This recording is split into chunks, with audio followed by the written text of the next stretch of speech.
공동체가 더 좋아지는 것이 민주주의의 핵심이라고 생각합니다. 네, 이상 발표 마치겠습니다. 감사합니다. 네, 두 분 말씀 감사합니다. 그러면 찬반 패널 두 분을 다 앞으로 모시고 서로 좀 대화를 하는 시간을 가져보도록 하겠습니다.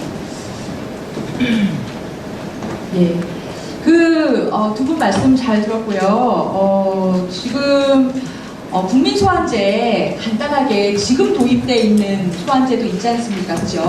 그래서 지금은 시장, 도지사, 그리고 구청장, 그리고 시도의원 이렇게 주민 소환이라고 해서 지방자치 단위에서 지금 도입되어 있는 상황인데 이 제도에 대해서 좀 먼저 간단하게 말씀을 드리면 10에서 20% 정도의 사람이 청구를 하게 되면 그러면 전체 그 지역의 유권자 중에서 3분의 1 이상이 투표한다는 전제에서 이 투표함을 열어서 그 중에 과반수가 이 소환에 찬성을 하면 그 도지사 아니면 시장, 구청장이 이제 소환돼서 끌어내려지는 그런 구조로 되어 있습니다. 그래서 이것을 지금 국회의원에게도 도입을 하자 이런 토론을 해주신 건데요. 그러면 저희가 사전에 서로 간에 질문권이 2개 내지 3개 시간에 따라서 있다라고 말씀을 드렸거든요. 서로 발표하는 거 보시면서 어떠셨어요? 궁금하십니다. 네, 그럼 먼저 이제 마지막에 발표를 황종석 실장님이 반대 토론해 주셨으니까 찬성 측에서 먼저 하승우 선생님 먼저 질문을 좀 해주시죠. 그러니까 말씀하신 이제 내용에서 이제 의견이 다른 것들을 자꾸 소환의 대상으로 삼을 수 있을 거냐라는 얘기를 하셨는데 사실 지금까지 주민소환제가 실시되어 온 대상을 보면 의견이 다름은 아니었거든요. 뭐냐면 단체장이 주민들의 의사를 전혀 묻지 않고 지역에 굉장히 영향을 크게 미치는 시설들을 갑자기 혼자 유치하거나 하는 경우들이란 말이죠. 그건 뭐냐면 결정은 되게 짧은 수가 이루어지지만 실제 지역 주민들한테 굉장히 길게 영향을 미치고 사실 그런 것들을 주민들한테 고지하지 않은 상태에서 독단적으로 결정을 내렸기 때문에 보통 주민 소환의 대상이 됐다라고 생각을 합니다. 그래서 실제로 의견이 다르다는 이유만으로 과연 소환이 이렇게 많이 일어날까에 대한 사실은 약간 의문이 있긴 합니다. 어떻게 생각하시나요? 네, 제가 국민 소환제를 반대하는 입장인데 단체장의 경우에는 사실 좀 판단을 조금은 달리할 수 있을 것 같아요. 예를 들면 단체장의 어떤 행위들은 주민들에게 바로 이렇게 직접적인 피해를 줄 수 있기 때문에 그것에 대해서는 좀 더 토론이 필요하다고 보는데요. 그럼에도 불구하고 그 단체장이 추진했던 것이 단체장 개인이 그러니까 예를 들면 어떤 절차를 어겼다. 저는 그것에 대해서 문제제기가 가능하고 그것에 대해서는 법적 다툼도 가능하고 토론도 가능하다고 생각을 합니다. 하지만 어떠한 정치적 결정을 통해서 무엇을 하는 것에 대해서는 이게 주민들의 의견을 묻지 않았다. 근데 그것도 다 쟁점이 있는 거잖아요. 어떤 분들은 찬성하시는 분들도 있는 것이고, 어떤 분들은 절차가 시켰다고 주장하시는 분들도 있는 것이고, 그래서 그것에 대해서는 사실 좀 더 그 디테일들을 좀 봐야 되지 않나.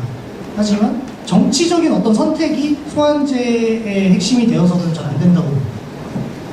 이어서 그럼 질문해 주시죠. 네.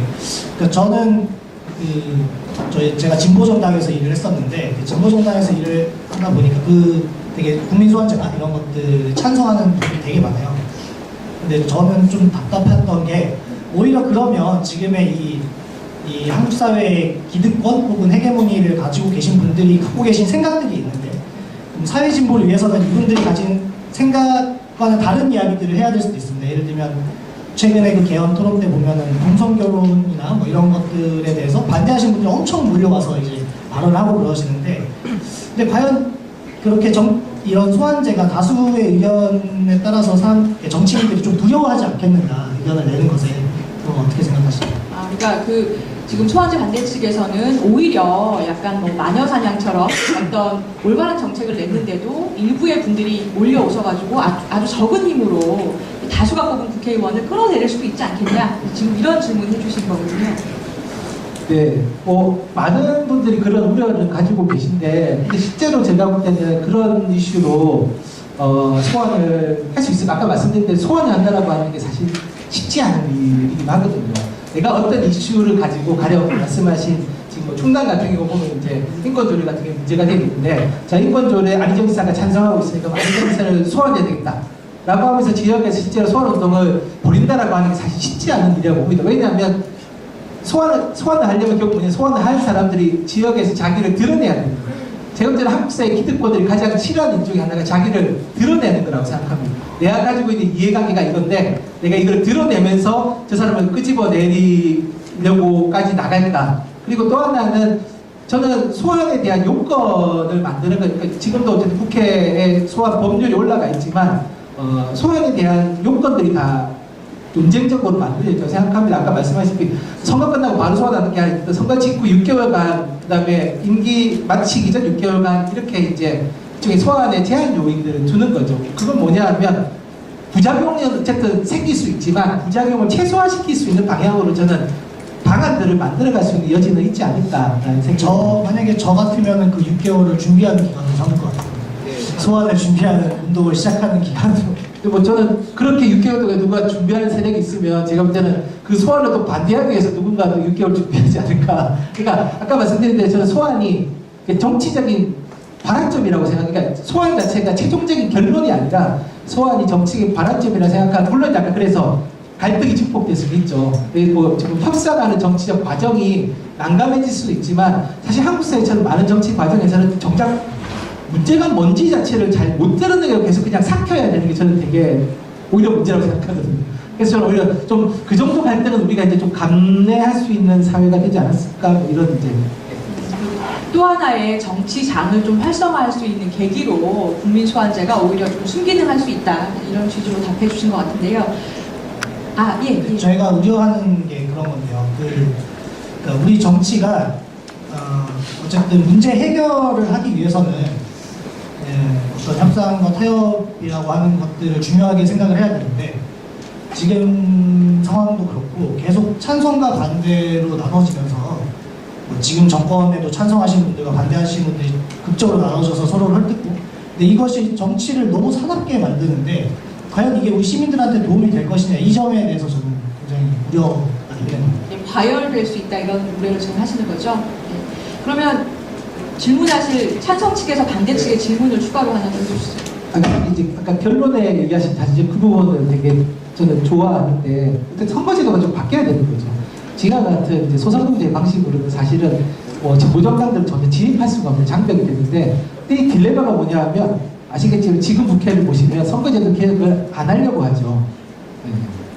그러니까 국민들은 되게 선거제도 개혁을 원하는데 국회에는 의원들은 선거제도 개혁을 안 하려고 하는, 결국 그러면 4년, 그러니까 2020년 총선 때 그러면 그 선거제도를 개혁하려고 하는 정치인들을 뽑으면 됐긴 했는데, 또 한국의 난감한 점은 이 지역구 선거에서는 다들 뭐냐면 지역구 선거에서는 선거제도 개혁이 이슈가 안 됐더라고요.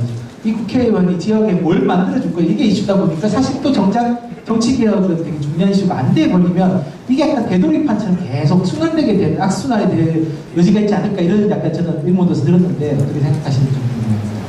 네, 제가 2015년에 정치개혁 시민연대라는 데서 일을 했는데요. 거기 목표가 비례대표제를 시행하자, 그걸로 시민단체들을 모아서 일을 했는데, 우리 시민들이 아직까지 그렇게 선거제도가 잘못됐다고 생각하지 않으시는 것 같아요. 저는 좀 그렇게 생각을 하고,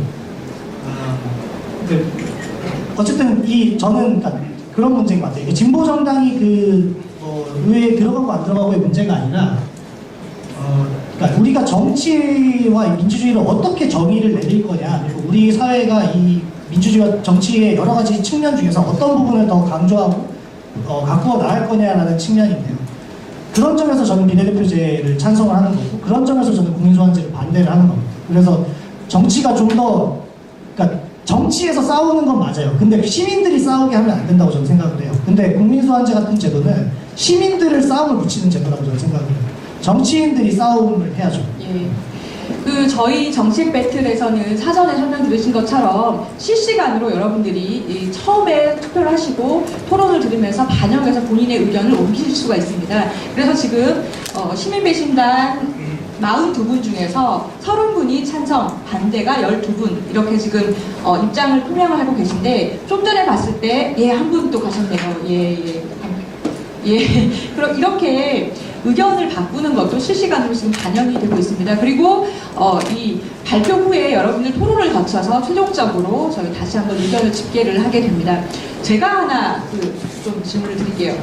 지금 국민소환제가 듣기에 굉장히 좋은 제도인 건 맞는데 그 법률가 입장에서 생각할 때는 그 민주적 정당성이라는 측면에서 지금 지난번 그 20대 국회의원 투표를 보면 투표율이 거의 50%에 육박을 했습니다. 그러니까 전체 299명 중에서 143명이 50%가 안 되는 지역에서 당선되셨고 나머지 분들이 50% 이상인 지역에서 득표를 하셔서 거의 뭐 50% 정도에서 득표를 하신 분들이 당선이 됐단 말이죠. 그런데 국민소환제를 실시하게 되면 3분의 1 정도만 이 소환 투표 시에 오셔서 그분 중에 과반수가 다시 소환에 찬성을 하면 그 직에서 내려와야 됩니다. 그러면 소수가 좀 더 다수가 뽑은 국회의원을 중간에 끌어내리는 결과가 되지 않습니까? 그게 약간 민주적으로 어떤 정당성의 문제는 없을까요? 그게 이제 저는 많은 분들 우려하시는 게 그 지역인데 저는 약간 그 지역에서 다른 생각이 뭐냐면 그러니까 소환 제도는 소환의 가능성을 열어놓은 거지 그러니까 소환하면 반드시 성공한다 이건 아닌 거죠. 오히려 반대로 소환을 깨있던 세력이 소환이 안 돼서 오히려 이제 그 지역에서 절대로 맞습니다. 너 왜 멀쩡하게 잘 활동해서 굳이 저렇게 끌어내리려고 해가지고 오히려 오히려 저희가 볼 때 그렇게 되면 이 사람의 지지층이 더 결집하고 정치적인 오히려 위임이 더 분명해질 수도 있다. 오히려 자기가 지금까지 해온 일을 더 열심히 잘할 수 있도록 오히려 정당성을 확보해주는 면도 있는 거다. 그러니까 찬성 반대라고 하는 것이 가지고 있는 위험성은 있겠지만 사실 소환제도가 주고 있는 것들은 그것보다는 실제로 주민들이, 그러니까 시민들이 자기가 뽑은 정치적 대표한테 효능감을 느끼게 하는 과정이고 그 효능감을 느끼는 과정에서 저는 정치적 선언은 오히려 더 강해질 수도 있고 말씀하신 대로 부작용이 있을 수도 있지만 오히려 더 강력한 지지가 될 수도 있는 점이 있다고 생각합니다. 그러니까 사실은 아까 그 득표율을 말씀드렸는데 사실 투표율이 사실 뭐 한 40% 이렇게밖에 되지 않죠. 그 중에서 득표를 그만큼 하셨다는 건데 그거는 이제 정기적인 그 선거의 경우이고 사실 보궐선거라든지 이런 데서는 더 투표율 자체가 낮기 때문에 그걸 보면 또 지금 찬성 측에서 하승호 선생님이 얘기하시는 게 어느 정도는 좀 타당성이 있다라고 볼 수도 있겠는데요. 예. 근데 그렇게 생각을 하면 제가 공부한 것 중에 현대 민주주의 원리 뭐 이런 걸 보면 선거를 통해서 우리가 주권을 우리의 대표에게 위임을 하는 경우에 그렇게 해서 시민이 얻게 된 건 뭐냐? 주권을 위임을 한 거잖아요. 예전에 그리스 시대에는 자기가 주권자고 다 가서 추첨을 통해서 가서 투표도 하고 막 이렇게 했는데 그거를 우리의 대표에게 위임해서 우리가 시민들이 얻은 것은 무엇이냐? 발언의 자유를 얻은 것입니다. 사실은. 근데 지금 하승우 위원장님 말씀하신 거대로라면 사실 그 권리가 우리한테 없지 않습니다. 우리가 어떠한 운동을 조직할 권리가 있고 우리가 어떠한 결사들도 할 수 있고 뭐 집회나 시위의 자유를 다 획득을 한 거기 때문에 만약에 소환을 실제로 할 게 아니라 어떤 뭐 자극이나 이런 거라면 저는 이미 우리 제도가 다 가지고 있는 제도들이 아닌가 생각합니다. 예, 좋습니다. 자, 그러면 지금부터는 여러분들 지금 막 하실 말씀이 되게 많으시죠? 예, 그래서 플로어에서 질문을 한 15분 정도, 10분에서 15분 정도 받아보도록 하겠습니다. 예, 저기, 저 파란색, 초록색 니트 입으신, 예, 마이크 좀 주시고요. 본인 소개 간단하게 어디서 오신 누구신지 말씀해 주시고요. 신정동 주민 이대원이고요. 황동석 선생님한테 물어보겠습니다. 지금 노동당이 의회내에 없잖아요. 그래서 혹시라도 전에 의회내에 있을 때 그때 실정에 의해서 본인들이 실정에 대한 책임을 지지 못했기 때문에 그 심판을 받았다고 생각을 안 하시고 혹시 뭐 새에 밀려가지고 지금 의석이 없다 이렇게 생각하시는 건 궁금하고요. 비례대표제 국민소환제를 반대한다고 하셨잖아요. 근데 국민소환제가 있어서 만약에 그 현직 의원들한테 페널티를 부여할 수 있다면 이게 우리가 국가고시를 쳤을 때 저희 정답을 수정할 수 있는 이게 기회가 한 번이라도 주어지면은 좀 결과가 달라질 수 있잖아요. 근데 우리가 제착사감, 그러니까 제한 능력, 착오, 사기, 강박에 의해서 잘못된 답을 선택했을 때 답을 수정할 수 있는 단 한 번의 기회 정도는 주어줘도 괜찮지 않을까 하는 생각을 하는데요. 거기에 대해서 어떻게 생각하시는지. 네, 첫 번째 질문, 노동당은 뭐 영국 노동당 얘기하시는 거예요? 아니, 한국에 있는 노동당이요? 의회에 진출한 적이 없는 네.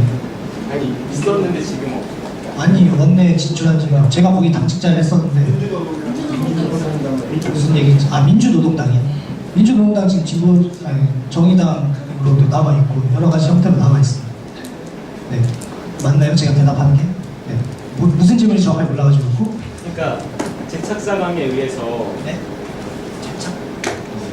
제한 능력자에 의한 두 번째